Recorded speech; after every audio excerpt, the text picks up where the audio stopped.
played scored at least 9 points in this game. 8 of the 9 scored in double figures as we welcome everybody to Toyota Warriors postgame live with the Hall of Famer Chris Mullin, NBA champion Festus Ezeli. Yes, I am Bonte Hill. We talked about setting the tone in the first quarter. Last night, just 19 points.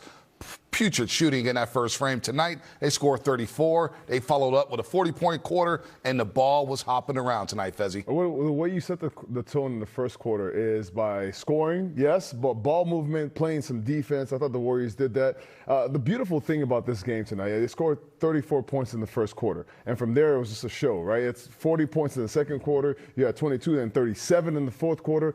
Every quarter of this game, there was a leading scorer, and it was a different person. The first quarter, it was Will Richard. Second quarter, Moses Moody. Third quarter, Guy Santos, and then GP2 in the fourth. I thought the ball was moving, the 37 assists. They shot 50, 40, almost 90, except for those last two missed free throws, which also could have had everybody in double digits in the game. This was just a game just to get right, get people back in the flow again, and just, you can get in the flight back home and feel good about yourself. Very similar game to last night. I thought the Warriors were a little bit more intentional on attacking the paint to start the game.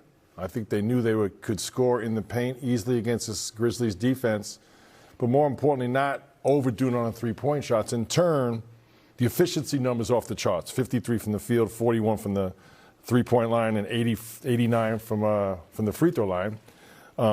But they made 19 threes, 22s, and 16 free throws. That's a balanced attack. You mentioned 37 assists. Everyone getting a piece of the action. So just a good bounce-back game. I think we felt if they were going to get similar looks than they got last night, they're going to knock down that fast share. But it was really impressive to have 8 guys in double figures. And, Malfi could have been in double figures, missed those 2 free throws. But, yeah, I thought he played a good game, too. So everyone that stepped on the floor played well. Yeah, Malachi Leon's 8 rebounds off the bench, 9 points there. He played very well in a set. He's on a 2-way contract, of course, but the Warriors, plus 14 when it came to points in the paint, plus 14 when it came to the glass. They shot the ball well and handled their business. As we go back out to FedEx Forum to Fitzabuki, who's got Will Richards.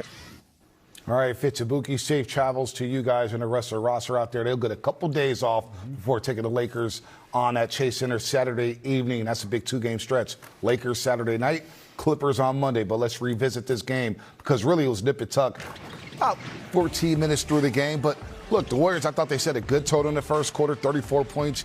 G.G. Jackson hits a 3 at the buzzer to give the Warriors a slim 3-point lead, but then they go on a 29-8 run in that second quarter. How about that, Fezzi? 40-point quarter. It's the 10th time this season that they've scored at least 40 in a quarter. They're 8-2 when they do so. Yeah, I thought the ball was moving. Pat Spencer and Brandon Pajewski did a great job of just moving the basketball. I thought they were facilitators tonight, getting into the teeth of the defense, pushing the pace on every stop. And speaking of stops, the Warriors were getting stops in that second quarter. Like, they were getting out and getting steals. Will Richard, GP2, just their energy level alone. I mean, Will Richard started the game tonight. It's just Steve Kerr looking for that energy, that juice to shake things up a little bit. And I think they did that in the first half, and then really going into that half with that lead, scoring 40 points and holding them to 22. And, Bonte, you've been talking a lot about starts. And tonight they got off to a good start, 34-31, so they didn't build a big lead. But I thought they established themselves. The first play of the game, they posted up Al Horford in the paint on the switch. You saw those clips there, driving the paint either to finish for yourself or kick out for open threes. So the fact I thought they were very intentional on attacking the paint first and let the three-point shots be created by that aggression. And then the second quarter is what won the game, 40-22.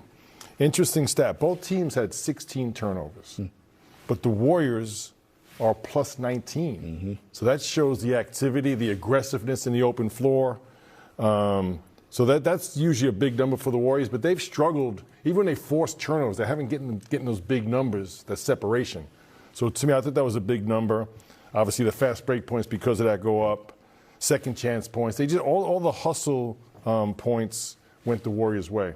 On a back-to-back with just 9 guys, that's an impressive performance. Yeah, you speak about that first quarter. They shoot 61% in the first frame, 41% from the three-point line, 10 assists. Last night, Fezzi down in Nolens only had 3 assists after the first quarter. They shot 30% from the three-point line. They were 8 of 25 from the floor, shooting 32%. So even though they only had a 3-point lead after the first frame, as Willie just mentioned, they established their style of play and the ball movement. The ball was hopping around, good shot selection, and good balance.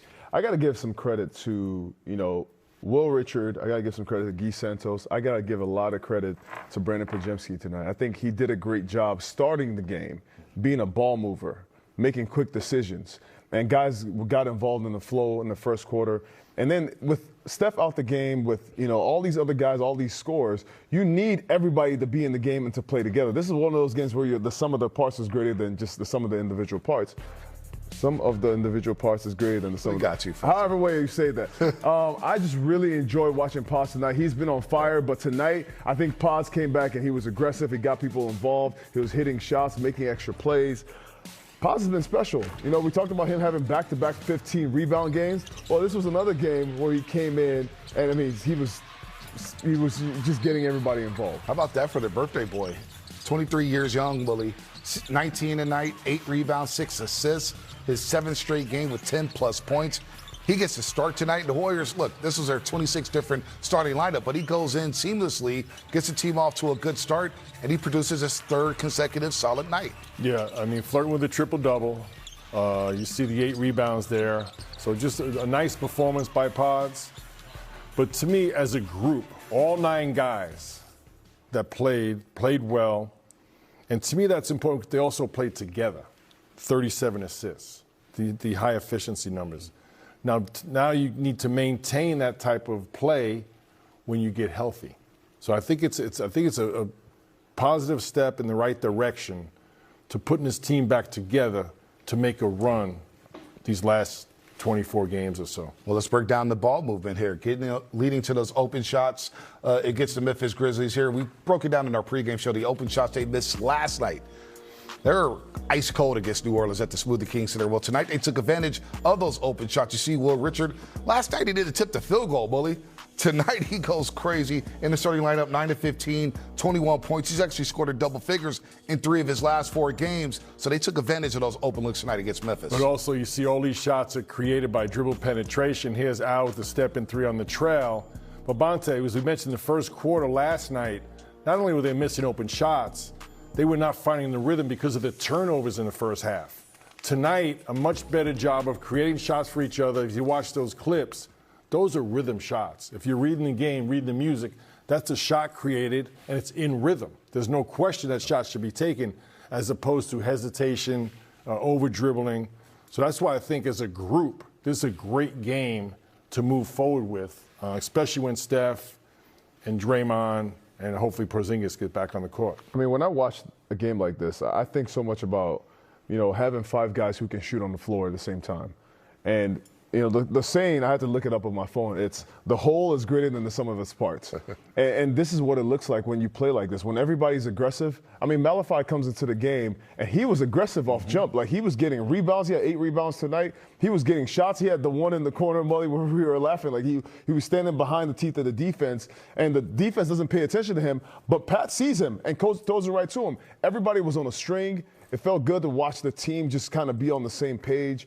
But also, they have to play this way. They have to play, you have to move the basketball. You got to attack Pods, Pat Spencer. All these guys have to make plays for other guys. I thought even Al Horford came into the game and he was aggressive as well. Yeah, 5 offensive rebounds for Leon's coming off the bench there. Very impressive young man coming up from the G League, I should say. The other night against New Orleans, or last night against New Orleans, they were 10 of 39 on open looks from the three-point line. You have to figure they shot a lot better tonight against Memphis. Why? They hit the open looks, and that was all due to the ball movement tonight against Memphis. 37 assists. Everybody touched the ball. Everybody got in on the action, and they scored 133, Fezzi fell. Oh, yeah. I love it when the ball's moving like this, Bonte. You see GP2 on a string, you just don't hold it. This is the whole point of the Warriors offense, motion offense. When you have 5 guards on the floor, or you even have a guy like Al Horford, who was a big, but he also sees the floor so well. He was commanding double teams right there because he was the biggest guy on the floor. And the ball just continues to move until you find an opening. You get the other team tired. This is not a very good defensive team, the Memphis Grizzlies, but the first side is always easier. It's always easier to guard. The second, third, fourth, that's usually the harder part. I thought the Warriors got to the third, fourth options. That's where you can have those incredible assist numbers. Yeah, when you play 5 out and motion basketball, you saw those clips there. The defense is chasing the basketball because, as Fessa said, they had to guard all 5 guys. If you have 1 or 2 guys out there that are reluctant to shoot, all of a sudden you have one player in the middle of the playing zone, basically, and they're not rotating. You're not getting that defense changing sides of the floor. So when they close out, you can attack that close off the dribble, and now you got them on a string. So I thought that was a good point. You have 5 players, aggressive, and especially when you're playing motion. You know, if you're running set plays, it's a little bit easy to place players where you want them to be. The Warriors don't. Most of the NBA does not play like that, and the Warriors definitely do not. Yeah, Pat Spencer, 9 assists off the bench, 37 in all. As we keep mentioning here, they're going to fly home happy, getting the split on this back-to-back. We'll hear from Steve Kerr on the other side.